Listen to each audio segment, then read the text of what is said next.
The Art and Industry of Business and Living podcast, discussing conscious choices around business, money, life and living, and creating a greater future for you and the planet.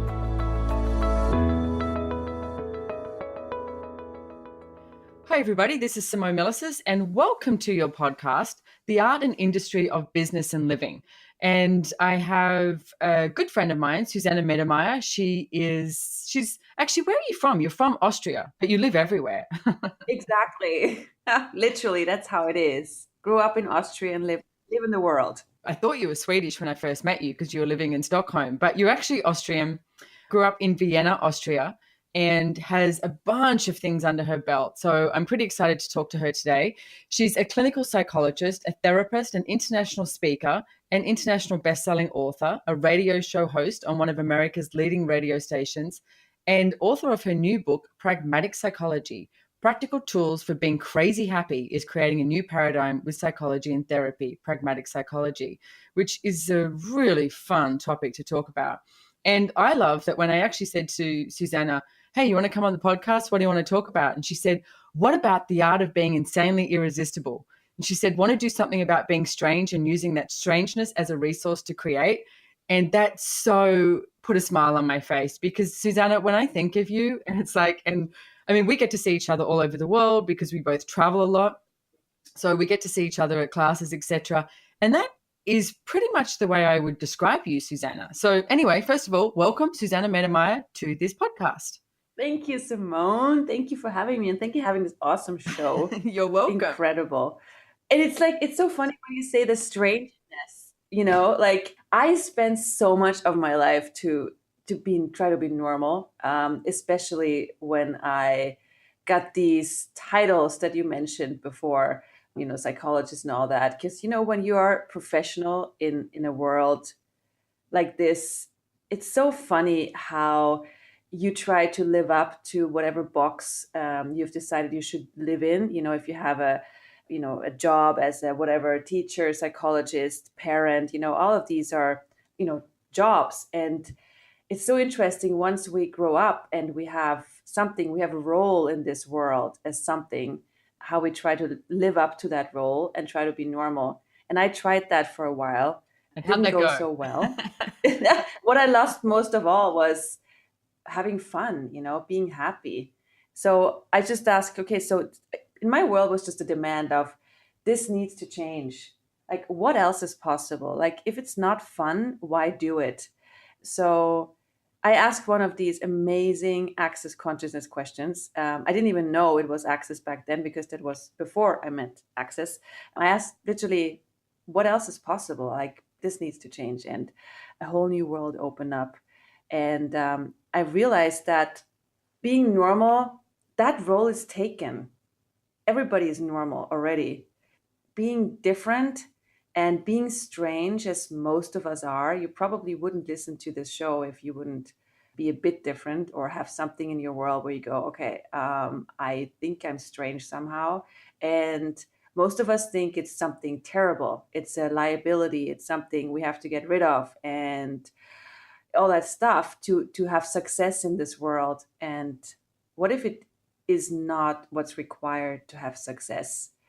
What if it's exactly the other way around, where brilliance begins when normality ends? And that's pretty much what I realized for me in my profession. I stopped trying to be normal and fitting in and started to discover what's different about me and how can I use it to create what I'd like to create. That's brilliant, Susanna. I absolutely adore you. So what made you first become a psychologist? Like, what was the drive for that? Oh, I love that question. Well, I had this thing in my world where I just wanted to show people what's available for them, like uniquely available for them, what's amazing about them and how they can use it. And then I looked through the catalog of studies, because that's like the filter I was taught to look through when I finished school, study something, and then I looked through the book of different studies. And the thing that matched the most was what I thought it back then was to become a psychologist, because I thought that job means to show people what they're capable of. So that's how the whole journey started, actually. Then during the study, I discovered something totally different, where psychology as it is right now. And is that what you found it to be, or was it? No, that's not what I found it to be, because when I studied, I realized it was so much about looking what's not right about people, what's wrong about them, and why it's wrong and how it's wrong. And then having decided that there is a problem, and then how can I overcome that problem? And I was surprised that this is what therapy is, or was explained to me that it is. And when I started my work in psychiatry after my study, I was literally, okay, I just knew there's something else available, and started to discover together with my patients, hey, what is available here that is totally different, where we don't look at problems, but where we look at possibilities, and where the people, when they tell their stories about their problems, where we can look from a totally different perspective, where it's not about what's dramatic, but more what's pragmatic, looking at what works. Yeah, so that's how the whole journey started years ago. I love it. Thank you. So let's go to the art of being insanely irresistible. It's like when you came up with that topic for the show, I just loved it because to me, like I said, it describes you.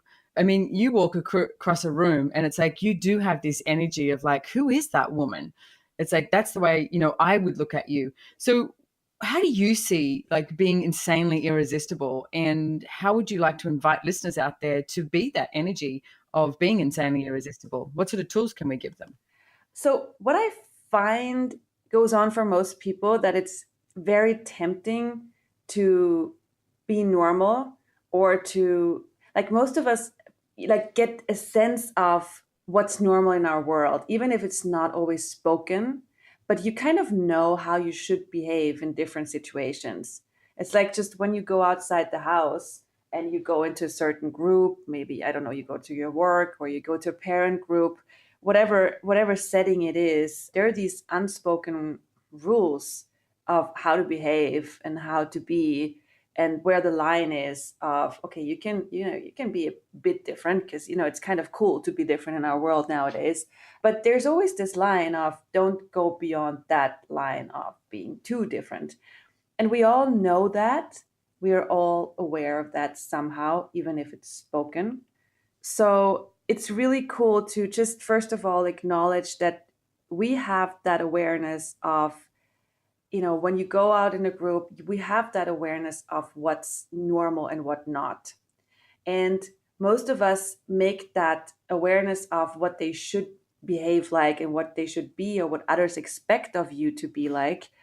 Most of us have learned and have decided to make that really important, and care about it and adapt to it. And this is basically where you use what you sense, what you're aware of, not for you, but against you. This is where you use your awareness as a liability rather than a resource.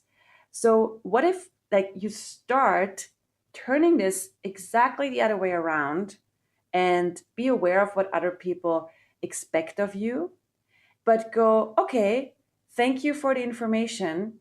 And you could use one of the access tools of, wow, interesting point of view that they have this point of view of me having to be this way in order to be normal. Wow, interesting point of view. They have this point of view. Oh, interesting point of view. They have this point of view. And you run this over and over again until you go, wait a minute. What if it doesn't matter? What if their point of view actually doesn't matter for me? And in that moment, when that point of view is not relevant in your world anymore, of how other people perceive you, what they expect of you, how they might judge you, or you then go, okay, so now what? Now, how would I like to be in this situation? And the next question would be, which is really strange for most of us, is what would be fun for me? And that's really strange, because fun for me in a situation like with other people, in a world where it's normal to be normal and do what other people expect you to do, and you judge yourself and other people judge you, and all that jazz.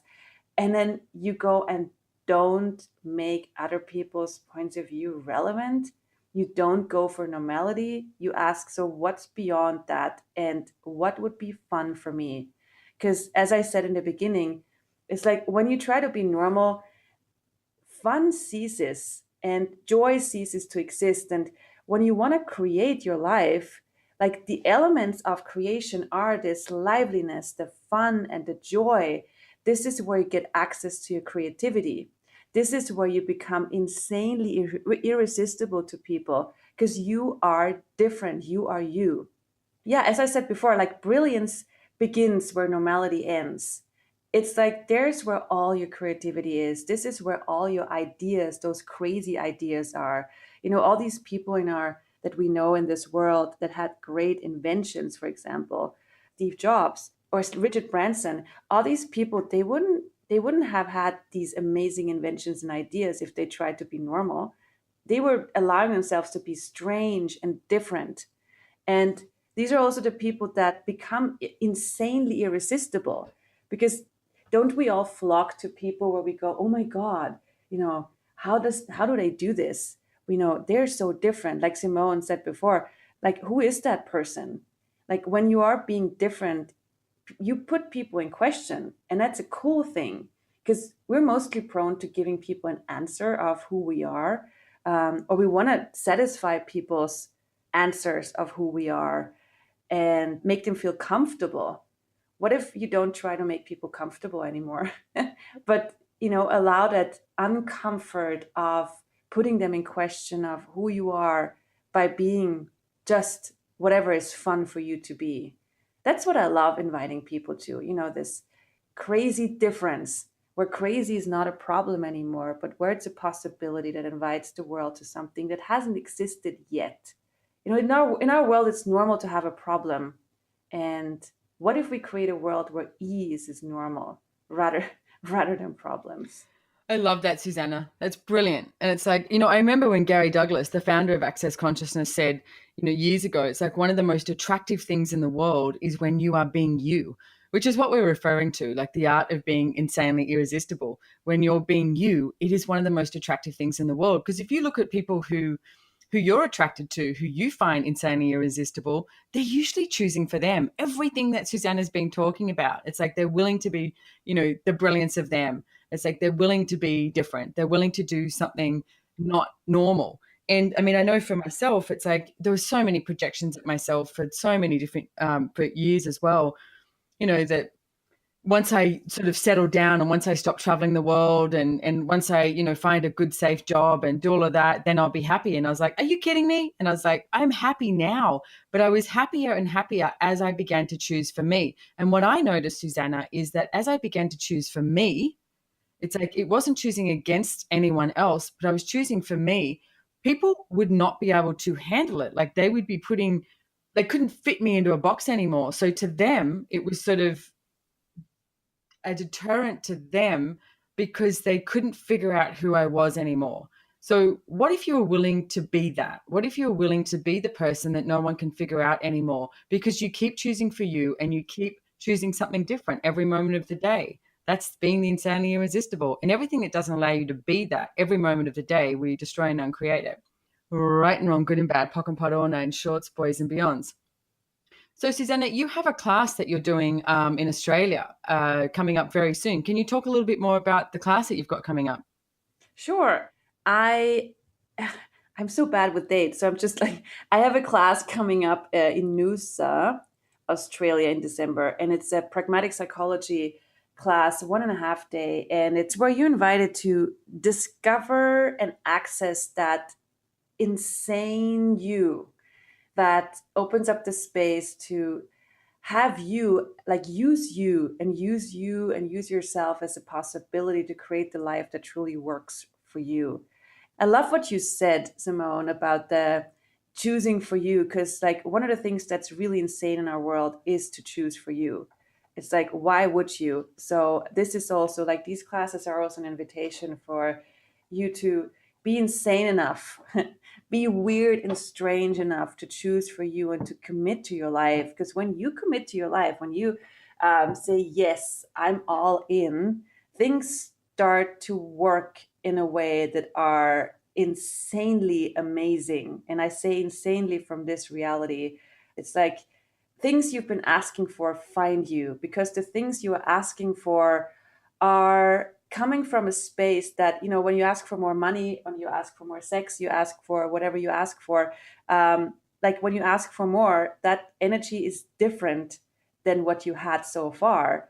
So you have to be willing to go that box, beyond that box of normality, to be able to receive that different thing that you've been asking for. And it might seem insane for others because you suddenly have more than that's normal. So you have to be willing to be insane from this reality's point of view to be able to have everything you would like to, and be everything, like be you. That's what these classes are, a major invitation to. All kinds of people come to these classes. People think that's something wrong with them. People have diagnosis. Then we have people who have relatives or kids who have diagnosis, or parents who have diagnosis. Then we have doctors, therapists, coaches, social workers, like all kinds of people just want to know what different paradigm is possible for all of us. And, what if we create a psychology that creates a world that works for us, rather than adding more drama? I think we have enough of that already. And I just looked up the date, and it is starting on 18th in the evening, 18th of December, and 19th. So it's a 1.5 day class. And I'm really happy to coming to Noosa. I love that you're coming to Noosa as well. We welcome you with open arms. And I love the two things that you mentioned too, Susanna, about committing to your life and there's nothing wrong with you. So if you're out there listening, it's like we're not talking to everyone else except for you. We're talking to you as well. There is nothing wrong with you. There has never been anything wrong with you. So I would like you to start using the question, which is also from Access Consciousness, is what's right about me I'm not getting? So the next time you start going to the wrongness of you, ask, what's right about me I'm not getting? Okay. It's like just practice and see if the energy starts to change. And all of Access Consciousness and everything that Susanna's talking about and I'm talking about is about that place and the willingness to shift the energy so that you can be more of you. You can have more of you, you can be more of you, which is about committing to your life. Because if you're committing to your life, you're not trying to be somebody else. You're actually waking up each day and asking, if I was creating my reality, what would I choose? What would I create? What would I change? It's about you. You are one of the most important things in the world. So please start making yourself that. So you can find more about Susanna at accessconsciousness.com. If you search engine it, Susanna Mittermaier, and you can find out the dates of her classes, 18th and 19th of December in Australia. And Susanna, she just sent it to me because we have a little bit of a time delay going on here, is Susanna Mittermaier. So I'm going to spell it for you because if you're like me, you're like Mittermaier. So SusannaMittermaier.com. And if you want to find out more about this too, you can click on the podcast here and get the notes from this podcast, and we'll have that website available to you as well. And please review the podcast, do everything you can, pass it on to friends and family and foe, whatever makes you laugh, whatever works for you. And Susanna, I'm so grateful for you coming on the show. Is there anything else that you would like to leave the listeners with? Any, tools, questions for being the art of being insanely irresistible? Yeah. So first of all, thank you so much for having me on this show. And I would say, now that you've listened to this show today, what if today you ask yourself, how insanely irresistible can I be? If I would truly be everything that I be, if I would be what's fun for me, what would I be? And just start to discover what that is for you uniquely, because this might be totally different for your neighbor or for your friend. And don't try to define how that could look like, how you walk or how you talk. That's not what we're talking about. It's not relevant. Like how that behavior shows up. It's more like what's the energy of being you? What's that creating in your world? Like, does it open something up for you? Does it create some lightness in your world? Because when you start acknowledging that energy and you notice, wow, there is a value of being insanely me and being different and being strange, that is creating some space. There is some lightness to it. Once you acknowledge it, you can have more of it each and every day. And you being insanely irresistible just grows and keeps on expanding your whole world. And you are an inspiration to everybody else who is looking for that space, who has no idea this exists, but because of you, they know it's possible. So thank you all for being the leaders and the pioneers that you are, for creating a world that works for us. Thank you so much, Susanna, and I look forward to seeing you in Australia. And don't forget to check out SimoneMilasas.com and find a joy business facilitator near you, accessjoyofbusiness.com. Thanks for joining us, everyone. Bye.